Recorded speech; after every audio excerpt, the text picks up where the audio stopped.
चलो हम लोग क्या पढ़ रहे थे, रिफ्लेक्शन ऑफ लाइट, यानी कि प्रकाश का अपवर्तन पढ़ रहे थे। प्रकाश के अपवर्तन में कल हमने पढ़ा था लेंसों में किरण आरेख की बनावट, जिसमें हमने उत्तल लेंस में किरण आरेख की बनावट किस प्रकार से होगी वो देख लिया था। ठीक है, कि वस्तु को कहाँ पर रखेंगे तो किस प्रकार की प्रतिबिंब बनेगी, ये हमने उत्तल लेंस में देखा था।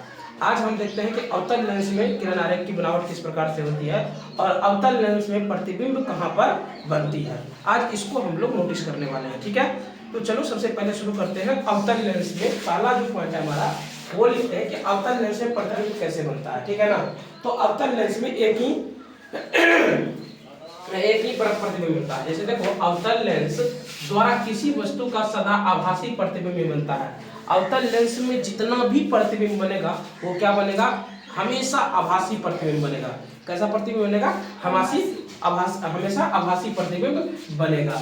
दूसरा चीज है कि चाहे वस्तु कहीं रखी हो, मतलब वस्तु चाहे कहीं भी हो, अवतल लेंस में वस्तु चाहे कहीं भी हो, तो यहाँ मुख्य अक्ष के समांतर जो आने वाली किरण होती है वो अपवर्तन के बाद फोकस F2 से आती प्रतीत होती है। यहाँ पर क्या होता है, जैसे ही अपवर्तन होता है तो पता क्या चलता है कि वो जो किरण आ रही है वो फोकस F2 से आती हुई हमको प्रतीत हो रही है। वास्तविक में दिखाई नहीं दे रही है, आती हुई हमको प्रतीत हो रही है। ठीक है, तथा दूसरी किरण जो लेंस के प्रकाश केंद्र की दिशा में आपतित होती है वह सीधी निकल जाती है। लेकिन लेंस में क्या होता है कि जब कोई किरण प्रकाश के केंद्र से गुजरती है, प्रकाश केंद्र किसको कहते हैं समझ में आता है। यह फिगर देखो, यहाँ पर जिसको तुम ओरिजिन माने हो, समझ गए ना, यही होता है प्रकाश केंद्र। तो जैसे ही प्रकाश के केंद्र से निकलती है कोई किरण तो वो क्या होती है, सीधी निकल जाती है। इससे पिछले क्लास में भी हमने यही सीखा था कि प्रकाश के केंद्र से आने वाली किरण क्या होती है, सीधी निकल, अपवर्तन के बाद भी वो सीधी निकल जाती है।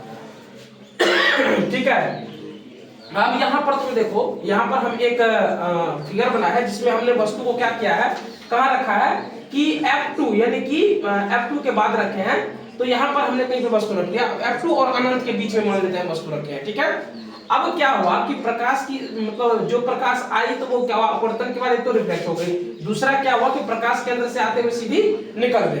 तो अब वस्तु का प्रतिबिंब अगर दोनों को मिला है तो वस्तु का प्रतिबिंब जो है A' B' ये कहाँ बना, प्रकाश केंद्र और F2 के बीच में बना। कहाँ बना, प्रकाश केंद्र और F2 के बीच में बना। तो ये ना तुम्हारा अवतल लेंस में प्रतिबिंब का बनना, ये एक ही बनते हैं। और अगर अनंत में वस्तु हो तो तब किस प्रकार से बनते हैं वो एक और होता है, उसको हमने इस डायग्राम में समझा दिया है। यहाँ पे देख लो, जैसे देखो यहाँ पर लिखे हैं कि वस्तु की स्थिति जब किस प्रकार से होगी, प्रतिबिंब की स्थिति किस प्रकार से होगी, वास्तविक आभासी होगा, सीधा या उल्टा होगा, आकार में कैसा होगा।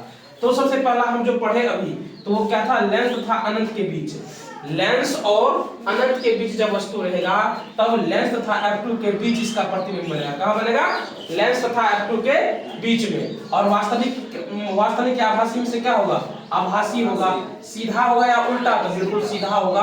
और आकार कैसा होगा, वस्तु से छोटा होगा, है ना। अगला है, अगर अनंत पर वस्तु को रखेंगे तब क्या होगा, तो अनंत पर वस्तु को रखने पर ये इसका प्रतिबिंब कहाँ बनेगा, F2 पर बनेगा। और प्रतिबिंब कैसा बनेगा, आभासी, और कैसा होगा, सीधा होगा, और वस्तु से बहुत ही छोटा होगा। समझ में आ गई बात, समझ में आ गई ना।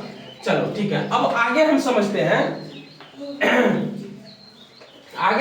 हैं कि लेंसों के लिए चिन्ह परिपाटी क्या होती है ना। अब देखो होता क्या है कि अभी तो इसकी जरूरत तुमको नहीं समझ में आ रही होगी, लेकिन जब आगे में न्यूमेरिकल्स हम लोग करेंगे ना तो उसमें समझ में आएगी कि आखिर चिन्ह परिपाटी का हम लोग उपयोग करते कहाँ हैं। ठीक है, तो चिन्ह परिपाटी के कुछ नियम होते हैं, मतलब सभी लेंसों के लिए ये नियम बताए गए हैं। इसको ध्यान से देख लेते हैं ताकि हम लोग को न्यूमेरिकल बनाने में सुविधा हो। तो चिन्ह परिपाटी के लिए यहाँ पे देखो एक फिगर बना है, जैसे तुमने ग्राफ बनाना होगा ना, तो ग्राफ में हम लोग X axis Y axis decide करते हैं, है ना, डिसाइड करते हैं ना, एक्स एक्स डैश डिसाइड करते हैं और वाई वाई डैश डिसाइड करते हैं। उसी प्रकार से हमने जो ये मुख्य अक्ष होते हैं, जो ये मुख्य अक्ष होते हैं लेंस में, उसको हमने क्या मान लिया है, एक्स एक्स डैश मान लिया है। क्या मान लिया है, एक्स एक्स डैश मान लिया है। अब क्या होगा, ये मूल बिंदु से जैसे ही दाईं ओर, मूल बिंदु किसको कहते हैं, यहाँ पे हम ये वाले पॉइंट को हम लोग क्या कर रहे हैं, मूल बिंदु कह रहे हैं। तो मूल बिंदु से जितनी भी दाएं की जितनी भी दूरियां होगी वो क्या होगी, धनात्मक होगी। कैसी होगी, धनात्मक होगी। और प्रधान अक्ष जिसको मुख्य अक्ष भी कहते हैं, इससे जो नीचे की दूरियां होगी वो क्या होगी, ऋणात्मक होगी।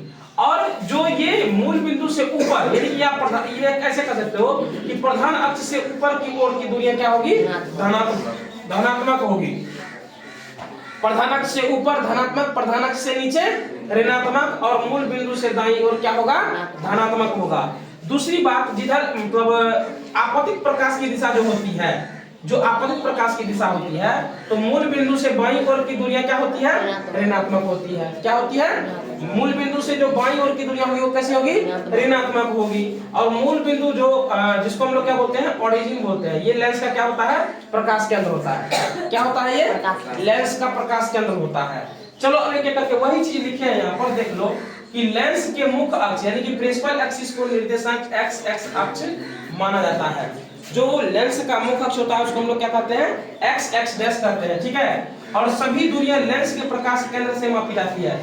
लेंस में हम जितनी भी दूरियां मापेंगे वो किससे मापेंगे, लेंस के प्रकाश केंद्र से मापेंगे। सिंपल सी बात है, लेंस का प्रकाश केंद्र यहाँ है, तो जितनी भी दूरियां, चाहे इसके आगे हो, चाहे इसके पीछे हो, चाहे इसके ऊपर हो, चाहे इसके नीचे हो, जितनी भी दूरियां को मापना होगा किससे मापेंगे हम लोग, लेंस के प्रकाश केंद्र से मापेंगे, ठीक है। और लेंस के अर्थात प्रकाश केंद्र को मूल बिंदु ओरिजिन माना जाता है। प्रकाश केंद्र को मूल बिंदु या ओरिजिन माना जाता है, जिसे हम लोग ग्राफ में देखते हैं, ठीक है ना। अब आपतित प्रकाश की दिशा में मापी गई सभी दूरियां धनात्मक या होती है।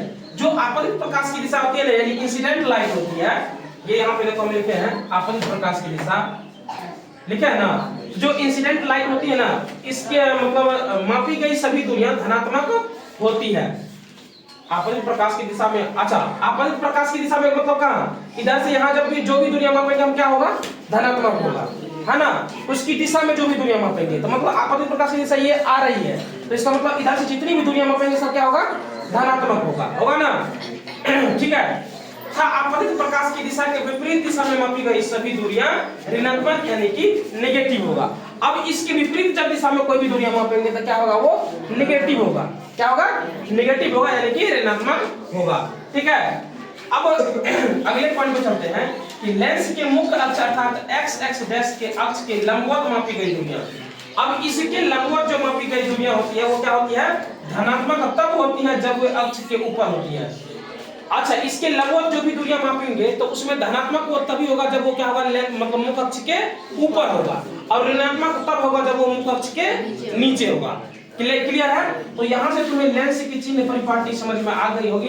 इसमें दूरियां किस प्रकार से मापते हैं, प्रकाश केंद्र क्या होता है, या हम लोग दूरियां कहाँ से मापते हैं, ये सारा पॉइंट क्लियर हो गया होगा, ठीक है। अब जब भी हम लोग न्यूमेरिकल करेंगे तो तुमको कम से कम ये नहीं पूछना पड़ेगा कि सर इधर से ये डिस्टेंस है तो इसको कहाँ पॉजिटिव लेंगे या नेगेटिव लेंगे, क्योंकि वो तुम्हारे माइंड के ऊपर है। जैसे मान लो इधर से वस्तु की दूरी यहाँ ले रहे हैं हम, मान लो यहाँ ये वस्तु है ना, ये भी वस्तु है, यहाँ प्रकाश केंद्र से ये दूरी ले रहे हैं, तो इसको अगर हम u मान रहे हैं तो क्या होगा, u माइनस होगा कि प्लस होगा। सिंपल सी बात है, ये प्रकाश केंद्र से बाईं ओर है तो क्या होगा, माइनस होगा।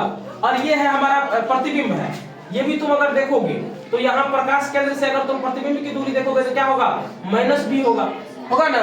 अगर यही दूरियां तुमको इस साइड दिया रहेगा तो मान लो यहाँ पर कहीं दूरियां वस्तु दिया हुआ है तो ये वाली दूरियां क्या हो जाएगी, प्लस u हो जाएगी। अगर प्रतिबिंब भी इधर है तो प्लस v में इसका माप लेंगे। बात समझ में आ गई ना। तो इस प्रकार से हम लोग चिन्ह परिपाटी का इस्तेमाल करते हैं अपने मतलब अपने न्यूमेरिकल को सॉल्व करने के लिए, ये वहीं पे जरूरत पड़ेगी, ठीक है। बाकी इसमें एक दो पॉइंट जो मुख्य कवर करना था, जैसे तुमसे पूछा था, एक ऑब्जेक्टिव बनता है हमेशा एग्जाम में पूछा जाता है कि बताइए कि लेंस या दर्पण में से किसका दो फोकस होता है ना। इस प्रकार से एक क्वेश्चन बनता है, तो याद रखना लेंस में हमेशा दो फोकस होता है, ठीक है। इस बात को याद रखना, ये हमेशा पूछा जाता है, ये तुम्हारे बोर्ड का क्वेश्चन हम बता रहे हैं, ठीक है। चलो फिलहाल आज के लिए इतना ही।